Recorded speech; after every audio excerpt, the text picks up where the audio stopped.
Rambam. We are in the book of purity and learning the laws of Hilchas Mace, the laws of a corpse that gives off impurity by touching it, by carrying it, or being in the same structure, covered structure. Okay, so these laws are extremely nuanced. The following laws apply. Chapter 15, Halacha 1. When a functional window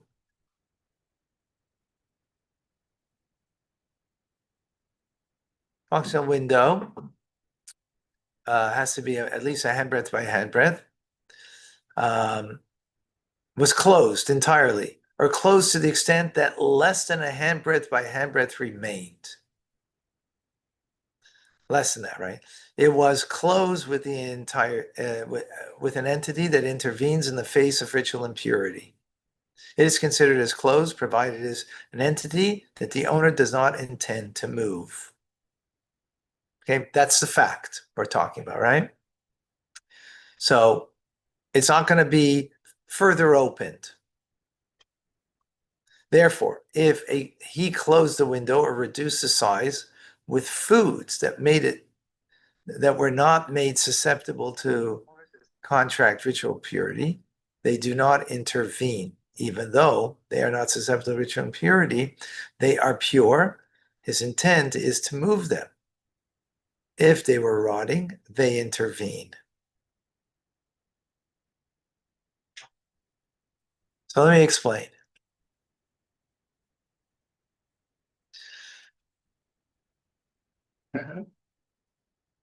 In a structure, right?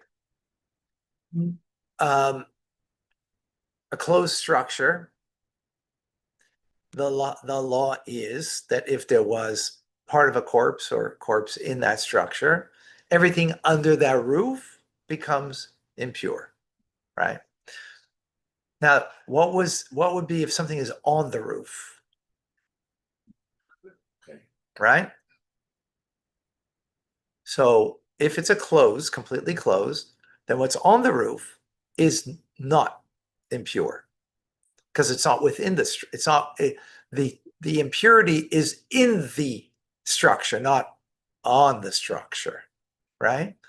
But that's only when it's a complete closed structure. But what happens if you have a window? So the concept, this is impurity, right? Yeah. The concept of impurity is it can leave the structure through the window, right? It travels. It's not just there, right?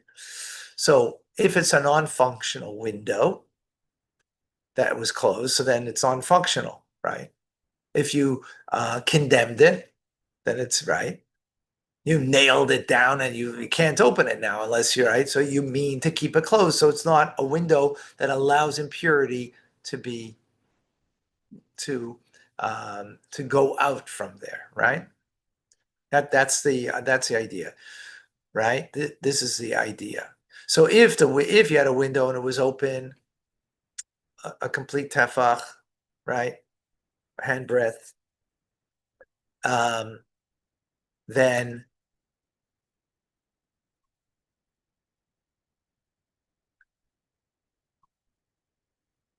or it was less, sorry, if it was less than a tefach. If it's more than a tefach, then impurity will go out, right?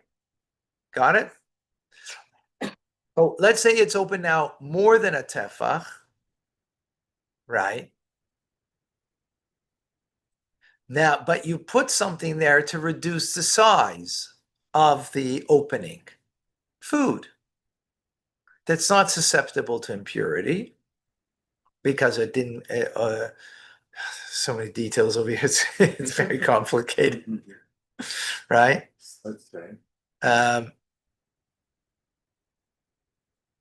So if you stuff the window with food, since your intent ultimately it's food that you're going to eat, so then mean you're going to remove it, so it's considered as if it's been moved now. And therefore, it's like the window is open. Because remember, the window is open more than a handbreadth, right? You blocked it with food. You have to remember the way people lived back in the day, right? They lived in sometimes people lived, a home was literally, was 50 square feet, 50, 100 square feet. That's nothing, right? That's nothing. So they had their bedroom, they had their kitchen there, right? Not fully their kitchen. They would cook more, they cook outside. They couldn't cook in there, but they kept food there and they kept it by the window, right? So if you kept food by the window now and it reduced the space that it's now less than a tefach, that means it's like closed, right?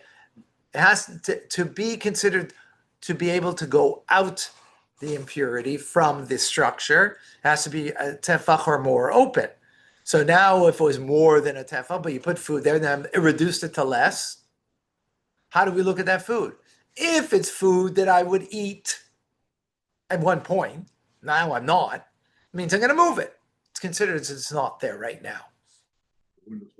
So the window's open means the impurity leaves. Even if there's food stuffing it. Even though there's food stuffing it right now, right? Even though there's food stuff right now, since it's because the closing of it has to have more of a sense of permanence to it. If it's rotted food, then it intervenes and it doesn't go out because the rotted food you're not gonna use it.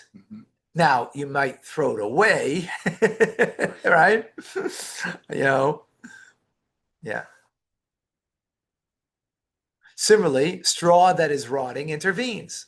If it is not rotting, it does not intervene because we assume that the owner intends to move it. So it's considered now as if it's been moved, as if it's not there, which is an interesting idea, right? When grain grew and blocked the window or reduced its size, it does not intervene because the owner's intent is to remove it, lest it damage the wall, because the grain is going to grow and it's going to adapt. I don't know how damage is, but it's going to damage. So it is, right? I guess it was maybe in a little pot, right? I'm not certain what that means exactly. If its roots were distant from the wall, but its heads of stalks grew out on an incline and blocked the window, it intervened. Similar laws apply in all those situations. Why is that? Because it's only growing now. You're not removing it. First of all, you want it there probably for sunlight, so it grows more. If it's going to grow and it's going to do damage to your walls, we said, so then you're going to remove it. So therefore it's considered even now when you place it there as if it's been removed, right? But if it's not going to do that damage, right? Because it's the roots are distant. I guess the problem is the walls back in the day, they weren't so solid that the roots might grow into it and get stuck in there and therefore going to do damage, right? Yeah. So therefore you would remove it, that wouldn't have. But if the roots were distant enough from the window, right? So you're not worried about that. So, but eventually you might move it. We're not talking about forever. Never. We're not talking forever, but you're not moving it because it's not like food. Food, you got to eat it. If you're not going to eat it, it's going to go rotten. So you're going to move it. But a plant that you're planting something could be 6 months, a year from now. So that's considered, has more permanence, if you will. Right? That's a distinction. Wow. That's like unreal. Such, huh? Thinks of all of that. Yeah. You wrote many books, by the way. Yeah. But you understand the principle. The principle is in a structure that's completely closed, impurity remains only in the structure. But if there's an opening with doors, that actually we learned this earlier. If you had doors, right, we were talking about there's a corpse in the structure and you have doors, and you made 4 doors. So then you might go out any of those doors. You can use those doors. Well, okay, that was a different law. Here we're talking about the fact that the window is open means that the impurity doesn't just affect what's in the house.